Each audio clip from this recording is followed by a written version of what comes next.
Hey everybody, EternallyPrussian here for the new Warframe, and obviously a new Warframe video.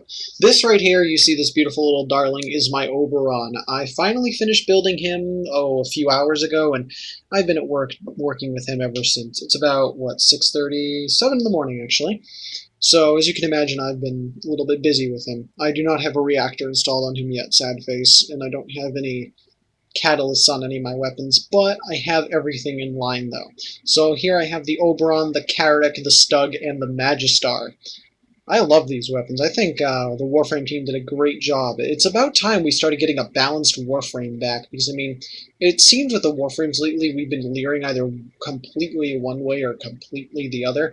I really been wishing for another middle ground sort of Warframe, like Excalibur. I was thinking, can we get another Excalibur or something in here? And they delivered with Oberon. I think it was a really, really good idea to put him as the brand new Warframe. Despite him being only a rank 12, I do have all four of his abilities completely maxed out, and I also need to bump on a couple of his other ones. Also got me a brand new, that new scarf thing. I got one of those off the market. Pretty nice looking, but yeah, you'll probably see that in the video when I change the colors to whatever her name is. I don't know. I've been messing around a lot with Oberon, and of course, in addition to reviewing him, I'll be reviewing the weapons. This is not Know Your Allies. This is just a simple little review thing I have going. So, if you give me a second, I'll swap you right over to me in mission. Here we go. Back to where we should be. I am dressed as... Dear God, one day I'll remember her name. I'll just put it in a caption or something. I honestly cannot bring it to mind. But yeah, I'm using the Karak, the Stug, and the Magistar, as I've mentioned, and this is my baby Oberon. So I'm just going on a sabotage mission on Earth. Now, the first thing I want to notice is that the Carrick is a wicked solid assault rifle. I mean, when I play this, when I use this weapon, I generally think something akin to, say, Codfish, as in Call of Duty, and although normally that should be the first sign that you should rage quit and cry, it's actually a pretty positive feeling. It's one of these things where it's like, oh yeah, that sort of familiar feels, or if you play pretty much any other first-person or third-person shooting game, you'll know the basic assault rifle type. That's pretty much what this is. It's a solid weapon, it's spread as you'd expect, and it performs very well. It's all around a great weapon. I have no complaints about it at all. It's just solid. I mean, yeah, sure, it could use an extended magazine, but as is, I say this is one of the best designed weapons Warframe's come out with, just in terms of sheer versatility, excellence, and, well, this may have a double damage mod on it, and of course a mutation mod. It's still great without both of them, and I find they do a solid amount of damage. They start to sort of fizzle out when it comes to heavy units, but that's not surprising, as heavy units are, as you know, heavy units. Trying to see if I can... no, couldn't get... I don't know where that fire's coming from. So I recommend the Carrick highly. I mean, if you don't like the Bratton, which I don't blame you, pick up a Carrick in its place. You will certainly be glad you did. I actually end up using this for more of the mission than I realize. Honestly, I don't even mean to use it as much as I do. It just kind of comes out that way. The Stug. Stug is, to say the least, it's an interesting weapon. It fires it is 100% chance corrosive. This has speed trigger on it, which I assure you, when you try and look at the regular charge time for this, if you think this is long, you have no idea. It becomes very necessary. The Stug fires out these exploding balls of corrosive energy that can deal upwards of 600 damage. I've seen it. It's pretty ridiculous. But obviously, the longer you hold down the trigger, the bigger the damage is, but the release time is pretty much the same. You could equate this to a Team Fortress 2 sticky bomb launcher. That is really the only thing I can equate it to. Actually, given this and the Penta, we could have a full-on Demo Man set. Now let's just get a bottle or something and we'll have that all set. Of course it won't always one-hit kill, but it is a really nice weapon. So, do I recommend it? Yeah, more or less. I mean, it's nice, but you can certainly do without it. If having a sort of sticky bomb isn't your thing, and trying to learn how the lob works, if you're not up for that, don't go for it. It can go right through shield lancers, though. That's what I like about the explosion. It makes it a really fun weapon to have, but beware trying to use it at distances like this, because, as you can see there, it just kind of stuck to the wall, so you're going to have to learn about trajectory and... Oh, no, not again. God, that was way too close. I keep forgetting that I have a level 12 unmodded frame. I keep thinking I have like this full-on beast frame like I normally do. But the Stug at least teaches you one thing, and that's how to get behind cover. Because once you fire at one of those and learn how to lob, all it is just a time detonator. So pretty much what you do is you stick behind, wait for the regen, and then you come back out. So you see how I knocked that over there? I was taking damage. It does do some light damage over time, but if you hold it down long enough, honestly, the resulting explosion will kind of make mincemeat out of your enemy. Let's see if I can pull off... Jesus! Computer today just does not want to work with me. I'm just going to spam it. That's odd. It's not oh, they all detonated already. Okay. There we go. That's more like it. Let's pick up some energy. Yikes. Alright, so the Stug is an all-around weapon. It's alright, really. I could have better things to say about it, but I could certainly have worse to say. So, alright, I guess. Go ahead and pick it up if you like. The Magistar, I'd say, is a great melee weapon. It's pretty much what we've been waiting for in terms of a melee weapon. It's a giant freaking mace. Not sure what else I can really say about it. It's a giant fucking mace.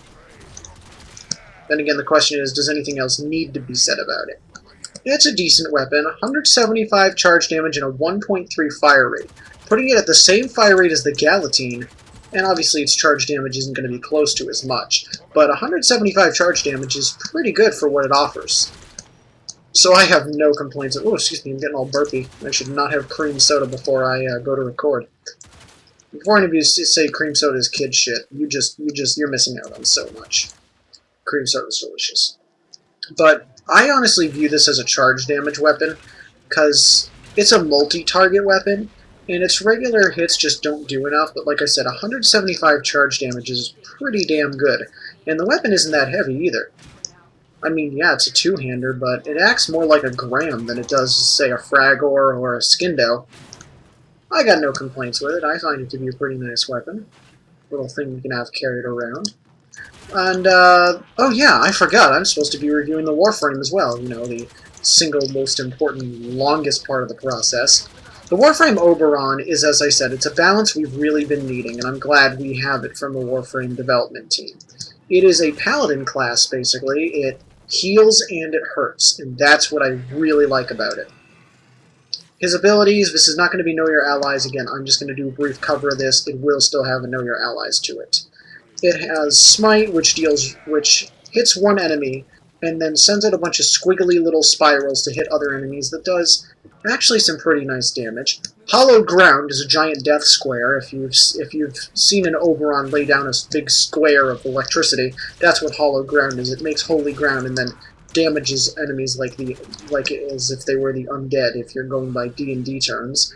And it does actually a wicked decent chunk of damage, so if you're on a survival mission, which is where I first use my Oberon, you will knock out just mass crowds of butchers, and it actually stays for a little while, so I think continuity or, say, Constitution would go really well in this frame. I definitely recommend it. I think it's one of the chief moves you can really get used for Oberon. Renewal is what you saw me use twice. It's basically the answer to your prayers if you're at low health. A lot of the effects now will pretty much sap you to low health, or will start giving you a lot of hit point troubles, and you may go down. But if you activate Renewal, it's wonderful. It'll bump you pretty much back up to full health from where you are. I always use it, and while it will not guarantee get you to full health, it will certainly restore at least a few hundred points if you let it continually regenerate, without it having to be stopped by obviously getting hit by not having a shield up. Also, be careful with the Magistar, because like any heavy weapon, if you miss your charge shot, you're kind of a sitting duck, and it's not like a light one-hander, but, you know, still. And Reckoning, I haven't gotten much use out of, but it looks friggin' great. I just hear the word Judgment in my head whenever I pull it, because enemies go into the air in an orb and you just drop them, and some of them will spawn health orbs. So I guess you could say it's like an upgrade to Blessing, even though it's not even close. I can't really compare it to anything because there's nothing else like it. I want to see if I can zoom back a little bit and get some use out of the skill, because I really want to see this thing get used again before I hit extraction. This skill's worth keeping around.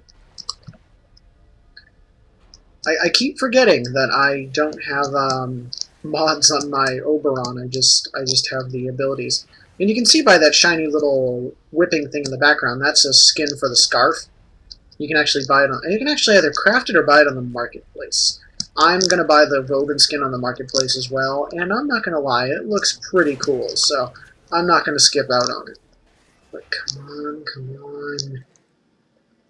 Grenier assault team approaching my ass. Where are they? They're gone? They just kind of disappear. Whatever. I'm just going to hit extraction. You know. Whoa, okay, so that frame rate drop just happened. I don't know what's up with my computer lately. Maybe I got a whole crap ton of extra. Oh yeah, I forgot I haven't uploaded a few things. Yeah, that's going to take up a big chunk of space. Fraps always takes up so much space. Let's see, I'm gonna do it in midair. Yep.